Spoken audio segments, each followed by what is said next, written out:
스티브 맥베이라고 하는 사람이 쓴 내게 찾아오시는 하나님의 은혜라고 하는 책에서 맥베이라고 하는 사람이 경험했던 경험의 사건을 이야기하고 있습니다. 이분은 젊은 시절에 양로원에서 거동이 불편한 분들을 휠체어에서 침대로 또는 침대에서 휠체어로 옮겨드리는 그런 일들을 돕곤 했다고 합니다. 이분은 체격이 작긴 했지만 자기보다 훨씬 체격이 큰 사람도 옮길 수 있는 요령이 있었습니다. 그 요령은 다른 게 아니라 휠체어에 자기의 무릎을 가까이 대고, 그리고 그 사람 자기가 앉고자 하는 사람의 양 겨드랑이에 손을 끼고 들어 올린 다음에 침대 쪽으로 몸을 돌리기만 하면 되는 거죠. 그래서 침대 쪽에 앉힌 다음에 눕게 하면 되는 것입니다. 간단한 거죠. 큰 힘을 들이지 않고도 옮길 수 있는 거예요. 근데 그 일들을 계속해 왔는데 어느 날 있었던 일을 이렇게 얘기합니다. 한 번은 어떤 분을 똑같은 방법으로 옮기려고 하는데 이분이 자기가 좀 돕겠다고 발버둥을 치는 거예요.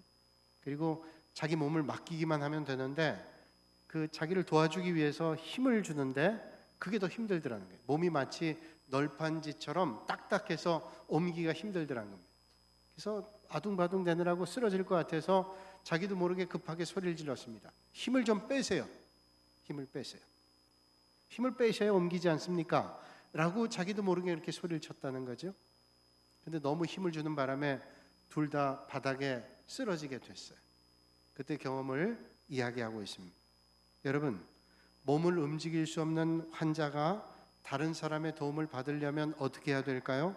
힘을 빼고 가만히 있어야 됩니다. 그리고 자기를 돕는 사람에게 자기를 맡겨야 그 사람의 의도대로 도움을 받을 수 있단 말이죠. 근데 자기가 뭔가를 해보려고 힘을 주면 힘을 줄수록 힘들 때가 많이 있습니다. 아마 여러 분야에 그런 것들이 적용이 될 거예요. 마찬가지로 우리가 하나님의 도우심을 받으려고 하면 우리는 먼저 내게 있는 힘을 빼고 하나님의 손길을 기다려야 되는 겁니다. 내가 힘 가지고 있는 힘 가지고 내가 가지고 있는 능력 가지고 하나님의 도우심보다 내가 하나님을 의지한다고 하면서 내 힘을 더 의지하는 한, 내 능력을 더 붙잡고 있는 한 힘들고 어려울 수밖에 없다는 거예요. 제 아내가 26살에 결혼했는데 초보 주부 때죠. 초보 주부 때 제가 총각김치를 좋아한다 그러니까 한번 담가 보겠다 그래서 알타리물을 사다가 소금에 절이고 깨끗이 씻은 다음에 김치를 담갔습니다. 그리고 저에게 한번 맛을 보라고 주는데 맛은 좋은데 이게 알타리무하고 이 이파리가 좀 뻣뻣한 거예요. 그래서 이상하다. 이게 보통 먹을 때 알타리무하고는 좀 다르다. 아마 이 알타리무가 좀 문제가 있나 보다. 그리고 이야기를 했어요. 이상하다. 나중에 김치를 잘 담그는 분한테 여쭤보니까 그렇게 얘기하더라고요. 그 절이고 너무 깨끗이 씻었죠. 그래요. 깨끗이 씻었지. 제 아내가 청결도 기가 막히고 아주 깨끗이 씻었어요. 짠 맛이 다 없어지도록 깨끗이 씻었어요. 깨끗이 씻으니까 이 알타리무가 살아나요. 그때 저희가 깨달았습니다. 잘 죽어야 잘 익는다. 잘 죽어야 잘 익어요. 어설프게 죽으면 익질 않아요. 맛이 나질 않습니다. 뻣뻣하고 쓸 수가 없어요. 여러분, 오늘 우리가 하나님께서 우리를 쓰시도록 우리의 힘을 빼고 하나님 앞에 완전히 맡기실 수 있는 여러분들이 되시기를 주님의 이름으로 축원합니다. 아프리카 선교사님이 선교부에서 지원받던 게 석 달 동안 멈췄다 그래요. 그는 선교부에서 보냈지만 현재 시스템이 잘못돼가지고 이 돈이 지급이 안 된 겁니다. 이 선교사님이 매달 보내는 선교비로 생활하고 선교하는데 선교비가 오질 않으니 이제 뭐 선교는 고사하고 당장 먹을 끼니를 이어가기 힘들 때였어요. 그런데다가 건강이 좋지 않아서 병원을 가야 되는데도 병원 갈 만한 여력이 되질 않았습니다.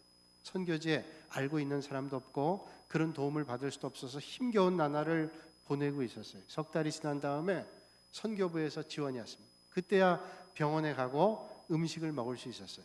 병원에 가서 진료하게 되는데 의사분이 얘기하더랍니다. 아이 참 음식을 잘 절제하셨네요. 만약에 이 어려운 병 가운데 음식마저 너무 기름지게 먹었더라면, 잘 먹었더라면 오히려 이 병이 커질 뻔했습니다. 이 병은 음식을 잘 절제해야 되도록 적게 먹어야 나을 수 있는 병입니다. 자연적으로 3개월을 뭐 여러 가지 사정 때문에 하지 못했지만 잘 드시지 못한 게 이게 큰 축복입니다. 만약에 모든 일들이 순조로웠더라면, 먹을 것을 마음대로 먹을 수 있었더라면 그 병이 더 깊어졌을 거예요. 하나님께서 우리를 다루시는 방법은 어떤 때 우리의 인간의 방법과는 전혀 다를 때가 너무도 많이 있습니다. 어떤 농부가 한 마리의 어미새가 바쁘게 둥지를 짓는 걸 봤습니다. 근데 그 둥지가 썩은 나무 위에다가 둥지를 짓는 거예요. 그 둥지는 썩은 나무기 때문에 얼마 가지 못해서 부러져 버릴 겁니다. 손상이 가버리면 둥지에 있는 새들이 다 죽고 말 거예요. 그래서 어미새가 나갔을 때 자기 새끼들을 데려오기 전에 이 농부가 썩은 나무에 있는 둥지를 다 부숴버렸습니다. 그랬더니 또 어미새가 거기다 둥지를 짓기 시작합니다. 농부는 또 둥지를 부셨습니다. 어미새는 둥지를 짓고 농부는 둥지를 부셨습니다. 몇 번을 그러고 난 다음에 어미새는 둥지를 옮겨서 졌어요. 안전한 곳에 둥지를 졌습니다. 그때야 농부가 이젠 됐다. 그리고 그 둥지를 보호했습니다. 우리가 믿음의 길을 가고 때로는 인생길을 걸어갈 때 어떤 때는 우리가 계획했던 일들이 실패하기도 하고 어려움을 만나기도 하고 고난을 당하기도 하고 괴로움을 겪기도 합니다. 그때 우리는 그런 생각이 들어요. 내가 이렇게 애써서 힘들어서 노력하고 힘겨웠는데 하나님께서는 도대체 어디 계시는지, 내가 만들어 놓은 둥지를 다 이렇게 부숴버리는가 원망이 들 때가 있어요. 그러나 하나님께서는 오늘도 하나님의 역사를 이루어가며 우주 만물을 주관하시고 역사를 주관하시고 섭리하시는 하나님이신 줄로 믿습니다. 그러니까 그때 우리는 하나님을 더 의지해야 될 때, 이스라엘 백성들이 광야 40년 헤맬 때 많은 사람들이 원망했습니다. 차라리 애굽으로 돌아가기를 원한다. 우리가 차라리 애굽에 있었더라면 이런 어려움을 겪지를 않았을 텐데 라고 하나님을 원망하기도 했다는 거예요. 그러나 여러분, 하나님께서 일하시는 방법은 사람의 방법과 다릅니다. 사람은 하나님, 우리가 약해졌을 때 더 크게 역사합니다. 사람들은 자기의 힘이 있고 능력이 있을 때 뭔가를 할 수 있다고 생각하지만 하나님은 우리의 힘을 빼고 하나님 앞에 의지할 때 하나님의 역사를 이루어 주신다는 사실이에요. 우리에게 힘이 남아있지 않을 때 오히려 하나님께서 더 위대한 일을 우리는 할 수 있다는 거예요. 제가 초등학교 1학년 때 학교에서 이제 뭐 특별 활동이라 그러죠. 스케이트를 배웠습니다. 그때 제가 다니는 학교가 육군사관학교 근처에 있는 초등학교였는데 거기 태릉 국제 스케이트장이 가까이 있잖아요. 거기에 가서 일주일에 한 번씩 스케이트를 타고 냈습니다. 뭐 초등학교 1학년 아이들이 스케이트를 얼마나 잘 타겠어요. 다 거의 초보죠. 근데 그 가르치는 선생님이 국가대표 선생님이 나와서 가르쳐줬어요. 그 선생님이 몇 아이를 붙잡아 놓고 같이 가르쳐주는. 그때 마침 제가 걸렸습니다. 이 선생님이 저한테 얘기하는 거예요. 코치 선생님이, 자, 너는 아무것도 걱정하지 말고 이 국가대표 그 트랙을 한 바퀴 도는데 너는 그냥 가만히만 있으면 돼. 내 손을 꽉 붙잡고 그저 같이 뛰기만 하면 된다. 내가 스케이트를 처음 타봤는데 어떻게 뛰겠어요? 근데 그 국가대표 코치 선생님이 제 손을 잡고 하는 말이, 너는 그냥 걷듯이 오른발 왼발을 맞춰서 내밀기만 하면 된다. 저는 그때 제가 그렇게 스케이트를 선천적으로 잘 타는지 처음 알았어요. 그저 그 코치 선생님 손을 잡고 오른발 왼발을 내딛기만 하면 휑하니 도는 거예요. 여러분, 오늘 우리가 아무리 능력이 없고 부족하다 할지라도 하나님의 능력을 붙잡을 때 우리는 하나님의 능력만큼 뛸 수 있는 은혜가 우리에게 주어진다는 사실이에요. 우리는 내 힘을 빼고 하나님 앞에 의지할 때마다 하나님이 주시는 힘을 얻게 됩니다. 역설적인 거죠. 이거 우리는 역설이라고 얘기합니다. 패러독스라고 얘기해요. 나는 힘을 뺐는데 하나님이 주신 능력으로 강해진다. 이게 하나님이 주시는 역설의 진리. 오늘 본문 말씀이 바로 하나님께서 모세를 들어 쓰셨던 역설의 원리를 말씀해 주고 있습니다. 모세가 힘이 있을 때는, 모세가 능력이 있을 때는, 모세가 많은 것을 갖추고 있을 때는 하나님께서 쓰지 않았어요. 그런데 오히려 모세가 모든 것을 잃어버린 것 같은 낮고 낮아졌을 때 하나님께서 모세를 들어서 하나님의 위대한 인물로 쓰셨다는 사실이죠. 모세 집안은 애굽에 살고 있었던 히브리 사람입니다. 오늘로 얘기하면 다른 나라에 이민 간 사람이에요. 우리가 알고 있다시피 요셉이 가나안 땅에 있을 때 형제들에게 미움받아서 애굽에 팔려가게 됩니다. 옥살이를 하고 그러다 애굽의 총리가 되죠. 그때 많은 이스라엘에 있던 사람이 이민을 갔어요. 그때 이민 갔던 사람들 가운데 그 자손 가운데 한 사람이 모세라고 하는 사람.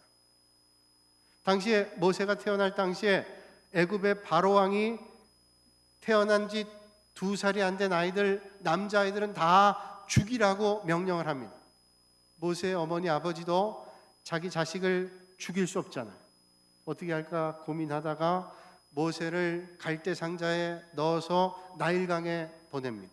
하나님께서 이 아이를 건져주시고 도와주시기를 바라는 가운데 나일강에 버리는 거예요. 하나님께서 모세를 도우셔서 나일강가에 있었던 그것도 애굽 왕 바로의 딸 공주지요. 공주의 눈에 띄게 됩니다. 그래서 이 모세를 건진받게 돼요. 모세가 하루아침에 죽을 수밖에 없었던 인생이었는데 그가 바로왕, 애굽의 최대 권력을 가지고 있는 바로왕의 그 공주의 양자가 되는 거예요. 얼마나 놀라운 일입니까? 애굽의 최고의, 그 당시에 최고의 강대국이었는데 최고 강대국의 가장 핵심부에 들어가서 거기에 있는 천문과 지리와 또 수학과 정치와 경제 모든 것들을 배우게 됐어요.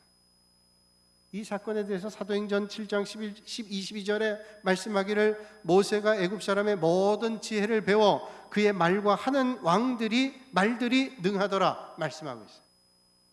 그러니까 당시의 최대 강국의 뛰어난 학문과 모든 것들을 배웠다. 그래서 아주 능력 있는 사람이 됐다. 이렇게 말씀하고 있죠. 여기까지 볼 때 아마 이 사람은 대단한 능력을 갖춘 그런 사람이라고 생각했을 겁니다. 앞으로 그 나라를 책임질 위대한 지도자가 될 만한 사람. 물론 이 사람은 히브리 혈통을 가지고 있지만 애굽 왕 바로 가정에 들어가서 양자로 이제 신분까지도 다 세탁이 됩니다. 그러니 애굽의 지도자로 충분히 될 만한 사람이라고 생각이 됐을 거예요. 바로 이럴 때 오늘 우리가 함께 읽은 본문 말씀에 사건이 일어났어요. 한 번은 이 모세가 밖에 나갔는데 자기 혈통인 히브리 사람이 애굽 사람에게 맞고 있는 겁니다. 가만히 있질 못했어요. 뜨거운 열정이 일어났습니다. 혈기가 나왔어요. 자기는 비록 애굽의 궁정에서 공주의 양자로 자랐지만 자기를 사실은 키워준 분은 어머니였어요. 친어머니가 양모로 들어와가지고 보모로 자기를 키워줬단 말이에요. 그 어머니 밑에서 민족의식을 배우게 되었습니다. 근데 자기 동족이 지금 매를 맞고 죽어가고 있으니 분개함이 일어납니다. 그래서 그 애굽 사람을 좌우를 둘러보니까 아무도 없습니다. 그래서 죽여버렸어요. 그리고 모래로 덮었습니다. 아무도 모르겠지. 완전 범죄를 저질렀어요. 잘했다고 생각했을 겁니다. 그런데 보세요. 그 다음날 밖에 나가서 히브리 사람 둘이 싸우는 걸 보면서 잘못한 사람에게 당신이 이러면 안 된다고, 같은 민족끼리 싸우면 안 된다고 이러면서 지적하기 시작하니까 이 사람이 됐든 하는 말이 당신이 우리의 판사요? 재판관이요? 나를 다스리는 자요? 라고 하면서 어제 당신이 죽였던 그 애굽 사람처럼 나도 죽이려고 하느냐? 라고 얘기했다. 이거 얼마나 놀랄 일이에요. 아무도 모를 줄 알았더니 보고 있었어요. 이 사람이 다 알고 있었습니다. 이제 어떻게 돼요? 애굽 사람을 죽였어요? 그 애굽이란 나라의 반역자가 됩니다. 애굽 왕 바로가 가만히 있을 수가 없는 겁니다. 비록 자기 집안에 자랐다 할지라도 내버려 둘 수 없어요. 국가 기강이 있는 거 아니에요? 그래서 수배를 내립니다. 살인자이기 때문에 이젠 잡아서 죽여야 돼요. 모세가 두려움 가운데 도망을 가야 되겠는데 애굽 땅에 도망갈 곳이 없습니다. 그의 삼촌이었던 이드로가 있는 미디안 광야로 도망갔습니다. 그전에는 왕자요, 먹을 것이 풍부하고 배울 것이 충분했던 그런 삶의 자리였는데 하루아침에 인생이 바뀌어졌어요. 미디안 광야에서 먹을 것도 없고 남의 눈치를 봐야 되고 남의 집에서 일해야 되는 그런 신세가 됐단 말이에요. 인간적으로 본다면 어때요? 미디안 광야에서 40년 동안 고난과 좌절과 고통이 가득한 세월이었다고 우리는 생각할 수 있어요. 인간적으로 고난과 고통과 고독과 좌절이에요. 실패한 삶이었어요. 그런데 여러분, 영적으로 한번 보세요. 영적으로 보면 힘이 잔뜩 들어가 있는 그의 힘을, 모세의 힘을 빼는 은혜의 시간이었어요. 만약에 모세가 자기 힘으로 뭔가를 했더라면 교만해졌을 거예요. 야, 내가 봐라, 이쯤 한다 라고 마음대로 했을 거예요. 하나님께서는 모세를 사랑하시고 이스라엘 백성들을 이끌기 위해서 모세의 힘을 뺍니다. 그 힘을 빼는 시간, 은혜의 시간, 축복의 시간, 감사의 시간. 하나님께서 모세를 쓰기 위해서 미디안 광야에서 그의 힘을 다 빼게 합니다. 그래서 왕궁에서 40년은 나는 특별한 사람, 아주 특별한 사람이라고 생각했어. 그런데 미디안 광야 40년은 나는 아무것도 아니다, 낮아질 대로 낮아졌어요. 그때 하나님께서 모세를 쓰셔서 하나님의 위대한 인물로 바꾸셨어요. 사랑하는 여러분, 오늘 이 아침에 연약함과 부족함 가운데 주님을 붙잡아 하나님 나라의 정말로 특별한 사람들이 되시기를 주님의 이름으로 축원합니다. 어떤 교회 직장을 잃어버리고 가지고 있던 재산도 다 잃고 가정도 깨지고 그리고 아내도 잃어버린 그런 사람이 있어요. 이 사람이 그런 어려움을 하루아침에 겪으면서 욥을 떠올렸다 그러면 내가 욥과 같은 인생이 됐네 하는 좌절감을 느꼈어요. 그러면서도 이 사람에게는 욥과 같은 믿음이 있었습니다. 다 주님께로부터 왔는데 거두어 가실 분도 주님이지, 그런 믿음을 가졌어요. 그래서 믿음만은 변하지 않으려고 애를 썼습니다. 하나님을 향한 믿음으로 살았어요. 그러나 힘겹고 어렵지 않았겠어요? 어느 날 길을 가다가 큰 교회에서 석조 공사하는 걸 봤습니다. 석공이 돌을 다듬으면서 그 뭔가를 만들고 있는 거예요. 지나면서 자기도 교회를 다니니까 그 교회에 대한 관심, 건축하는 관심을 가지고 이렇게 봤는데 석공이 아주 열심히 돌을 다듬고 있는 거예요. 순간적으로 물었습니다. 지금 뭘 만들고 계십니까? 석공이 친절하게 대답해 줍니다. 선생님, 저기 교회탑 꼭대기가 보이시죠? 보입니다. 그 삐죽한 곳에 동그랗게 구멍 뚫려 있잖아요. 거기다 이 돌을 다듬어서 끼워 놓으면 사방에서 보면 다 십자가가 보입니다. 그걸 내가 지금 만들고 있습니다. 이거 아무나 하는 거 아닙니다. 자기 실력이 있어요. 만나요. 친구는, 이분은 그 얘기를 들으면서 마음에 감동이 왔어요. 그렇지, 저 높은 십자가 뾰족한 탑 위에 십자가 돌을 세워놓으면 모든 곳에 볼 수 있기 위해서 이 석공이 다듬고 또 다듬고 다듬고 있지. 그 말을 들으면서 자기를 생각했어요. 하나님께서 석공을 통해서 나에게 말씀해 주시는구나. 하나님께서 나를 빚으시기 위해서 다듬고 다듬고 또 다듬고 계시는 중이지. 그래서 하나님 쓰시기에 꼭 맞도록 나를 지금 다듬고 있는 중이야. 요셉도 왜 그런 고난 겪어야 됐을까요? 11 형제들의 단이 절하고 해와 달과 별이 그에게 절했습니다. 그 꿈을 꿨는데 그 다음에 그의 삶의 자리는 애굽에 종살이하게 되고 억울한 누명서 감옥에 가게 되고 그 삶의 어려움을 겪었습니다. 왜 그랬을까요? 하나님께서 이 사람을 빚으셔서 하나님의 위대한 역사를 이루기 위해서 오늘도 빚으셨다. 사랑하는 여러분, 모세가 자신의 힘을 내세웠을 때는 하나님이 쓰지 않으셨어요. 그런데 그에게 힘을 빠지게 하시고 하나님께서 그의 힘을 빼시고 하나님께서 그를 쓰셨어요. 하나님 없이 스스로 뭔가를 하려고 했을 때는 외면하시다가 나는 부족합니다, 나 혼자선 아무것도 할 수 없습니다, 나는 할 수 없지만 주님 함께 하시면 할 수 있습니다. 이때 주님께서 우리를 들어서 역사하신다. 사랑하는 여러분, 오늘 이 아침에 내 실력으로 뭔가 하겠다는 교만을 버리시고 하나님, 나는 할 수 없지만 주님의 능력을 의지할 때 할 수 있습니다 하는 믿음의 고백을 하시기를 주님의 이름으로 축원합니다. 실로암 암과병원에 병동 벽에 붙어있는 환자의 기도문입니다.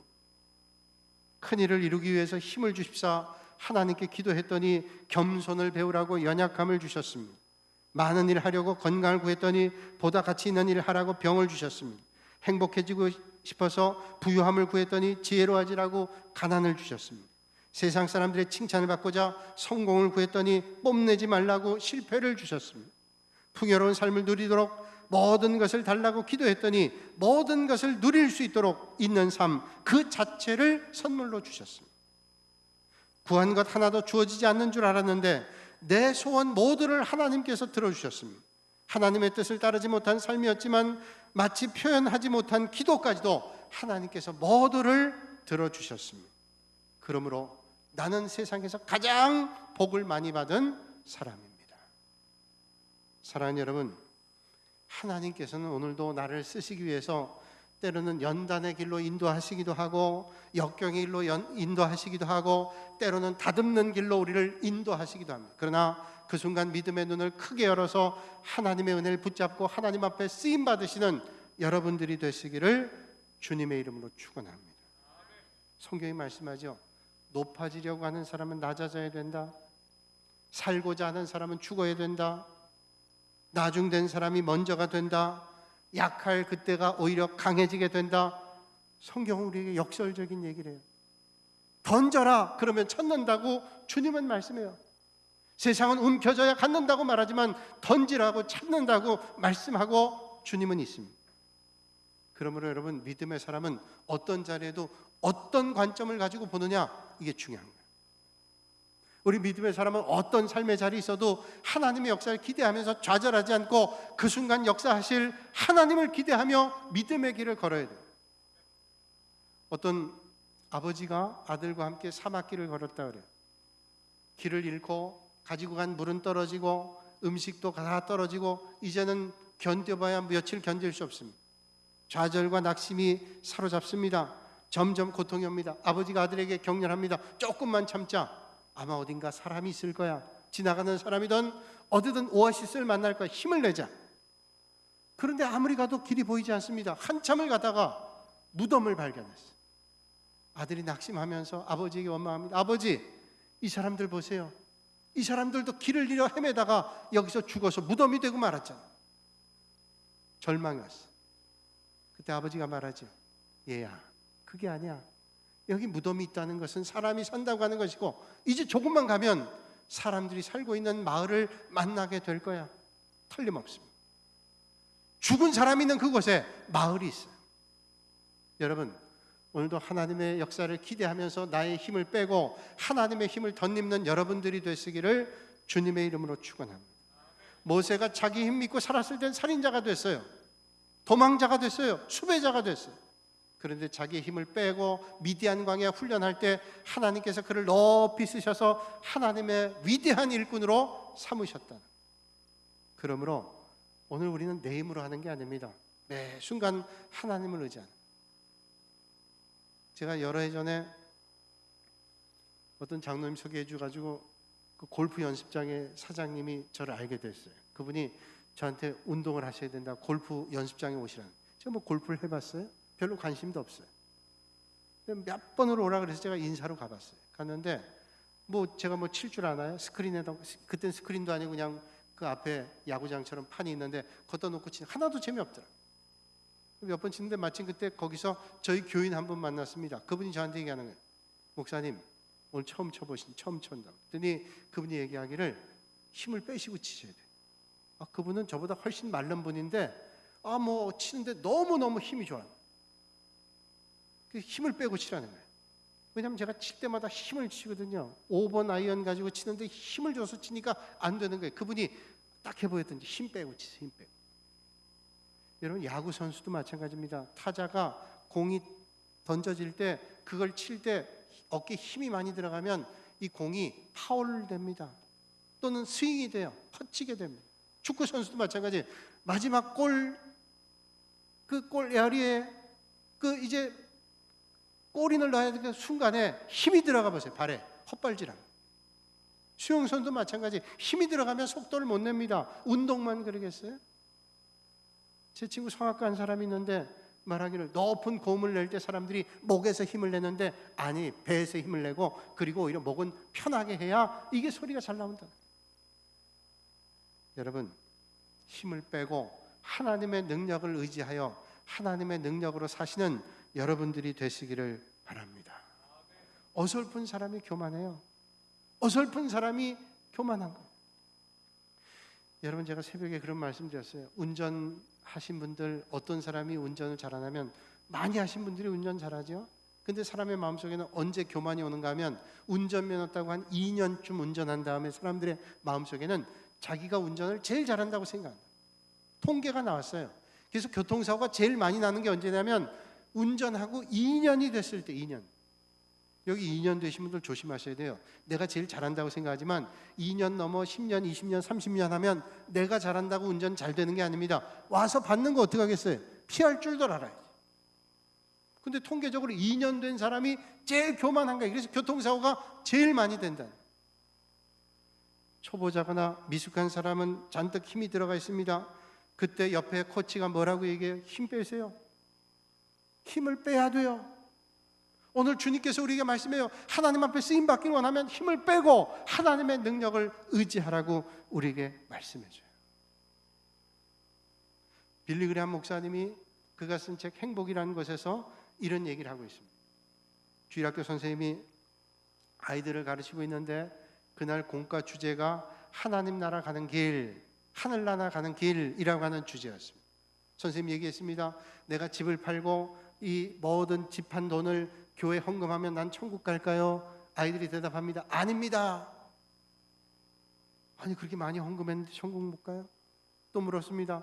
내가 매일 직장도 가지 않고 예배당 와서 청소하면 천국 갈까요? 아이들이 대답했습니다. 아닙니다. 여러분 교회 와서 천국 청소하는 건 너무 귀한 일입니다. 내가 가지고 있는 상당 부분을 하나님 앞에 드리는 거 귀한 일이에요. 왜 안 귀한 일이에요? 귀한 일입니다. 근데 적어도 그게 천국 가는 길의 방법은 아니죠. 잘 대답했어요. 그러면 선생님 물었습니다. 내가 그러면 어떻게 해야 천국 갈까요? 이제 이게 중요한 거예요. 어떻게 해야 천국 갈까요?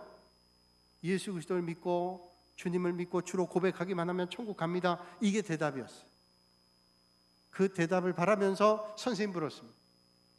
근데 그날 집에서 아무도 봐줄 사람이 없어서 5살 된 사내 아이가 누나 손을 잡고 예배당에 갔다 잠들었다가 자꾸 서로 주고받고 떠들으니까 그 소리를 듣고 일어났어요. 잠결에 듣고는 내가 어떻게 해야 천국 갈까요? 라고 물으니까 이 5살 애가 손을 번쩍 들고 얘기를 했습니다. 선생님 죽으셔야지. 죽어야지. 죽어야 천국 가지. 애다운 대답이었어요. 그런데 그 얘기가 모든 사람들의 마음속에 깨달음을 줬어요. 죽어야 되지. 여러분 육신의 삶을 죽여야 됩니다. 정욕의 삶을 죽여야 됩니다. 혈기의 삶을 죽여야 됩니다. 이걸 죽일 때 십자가 보혈의 은혜로 우리는 영원한 하나님 나라의 소망을 얻게 되는 줄로 믿습니다. 여러분 내가 아직도 붙잡는 게 있다면 그걸 놓으시고 영원하신 하나님의 능력을 붙잡는 여러분들이 되시기를 주님의 이름으로 축복합니다. 정말로 힘은 어디 있어요? 하나님께 있어요. 오늘도 이 세상에 있는 많은 사람들이 헛된 걸 쫓아가요. 사람들에게 힘이 있다고 생각해요. 어떤 기관에 힘이 있다고 생각합니다. 어떤 조직에 힘이 있다고 생각해요. 천만에 하나님께 힘이 있어요. 하나님만 의지하시는 여러분들이 되세요. 안 그러면 자꾸만 헛된 길을 가요. 그리고 그거에 만족하고 취해 있습니다. 바보 같은 일이에요. 하나님을 의지하셔야죠. 어떤 전기 여객선을 타고 가는 아주머니 하다가 발을 헛디뎌서 물속에 빠졌습니다. 허우적거려 수영 못하는 겁니다.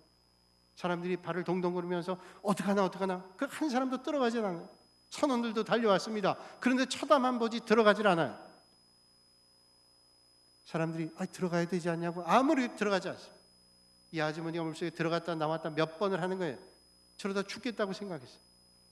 물속에 들어갔는데 나오질 않습니다. 그 순간 선원 하나가 비호같이 물속으로 뛰어들어갔어요. 그리고 그 여인을 건져왔습니다.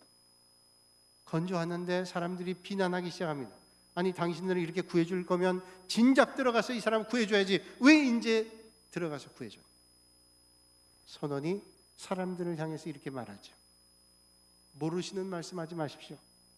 사람들이 물에 빠져서 자기 힘으로 살겠다고 발버둥을 치면 세상에 어떤 장사도 그 사람을 건질 수 없어요. 내가 살겠다고 발버둥 치고 붙잡으면 아무도 그 사람을 구해낼 수가 없습니다. 그 사람 힘이 빠져야 그때 구할 수 있어요.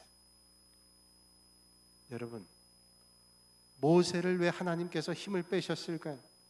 이스라엘 백성들이 미디안과 전쟁할 때 기드온 300용사를 추리고 왜 저들에게 전쟁은 하나님의 능력으로 하는 거라고 말씀하셨을까요? 상대방은 10만 명이 넘는 대군인데 기드온의 300용사로 이기고도 남았어요. 뭘 말씀하실까요? 내 힘을 빼고 하나님의 힘을 의지해라. 여러분 우리가 힘을 빼면 뺄수록 하나님의 능력으로 우리를 붙잡아 주시는 줄로 믿습니다. 한때 세계를 주름잡았던 권투 선수였던 무하마드 알리가 있습니다. 이 무하마드 알리가 하루는 비행기를 탔는데 스튜어디스가 방송을 하지, 안전벨트를 다 매주십시오. 그리고 안전벨트를 확인하는데 무하마드 알리가 안전벨트를 하지 않았습니다. 그래서 알리 씨, 이 안전벨트를 매셔야 됩니다. 그랬더니 이 무하마드 알리가 이런 얘기를 했습니다. 나는 슈퍼맨이라 안전벨트가 필요 없습니다. 내가 슈퍼맨이 뭐 걱정 있어요? 안전벨트 필요 없습니다. 그때 스튜어디스가 이렇게 대답했다 그래요. 선생님, 슈퍼맨은 비행기를 안 타요. 지가 혼자 날아가지고 왜 비행기를 탑니까? 그 얘기 뭐 쓸데없는 소리 하지 말고 안전벨트 매라는 거죠. 그렇게 교만했던 사람이 무하마드 알리. 이 사람이 파킨슨 병을 앓았어요. 지난번 아틀란타 올림픽에서 이 사람이 점화, 성화봉송 점화 주자로 선정이 돼서 점화를 하는데 얼마나 벌벌 떠는지 몰라요. 그렇게 강했던 사람이, 세계 챔피언이었던 사람이 벌벌 떨었어요. 기자회견에서 이 사람이 이런 말을 했습니다. 사람보다도 하나님이 더 강하시다는 것을 입증하기 위해서 내가 이 병에 걸렸습니다. 내가 그렇게 강하다고 생각했지만 하나님이 날 치시면 아무짝에 쓸모없어요. 하나님이 날 도와주시면 그때 위대하게 쓰임받을 수 있어요. 이런 고백이지 않아요? 여러분, 오늘 이 아침에 꼭 기억하세요. 정말로 힘은 하나님께 있어요. 정말로 힘은 하나님께 있습니다. 우리의 힘으로 발버둥 치다가 더 주님 앞으로 멀어지는 인생 아니라 내 발버둥을 멈추고 하나님 앞에 나를 맡겨드려 하나님의 능력으로 사시는 여러분들이 되시기를 주님의 이름으로 축복합니다. 거룩하신 아버지 하나님, 높아지려면 낮아져야 되고 나중된 자가 먼저 되고 던지면 찾게 되고 하나님 앞에 쓰임받기 위해서 힘을 빼라고 우리에게 말씀하신 아버지 하나님, 그 역설의 원리를 기억하며 하나님 앞에 온전히 나를 맡겨드려 주님의 은혜 앞에 쓰임받는 믿음의 성도들 되게 하여 주시옵소서. 아직도 내가 가지고 있는 힘, 아직도 내가 가지고 있는 권력, 아직도 내가 가지고 있는 조직, 아직도 내가 가지고 있는 어떤 힘 의지하지 않고 하나님만 의지하는 믿음의 사람 되게 하여 주시옵소서. 예수님의 이름으로 기도하옵나이다. 아멘.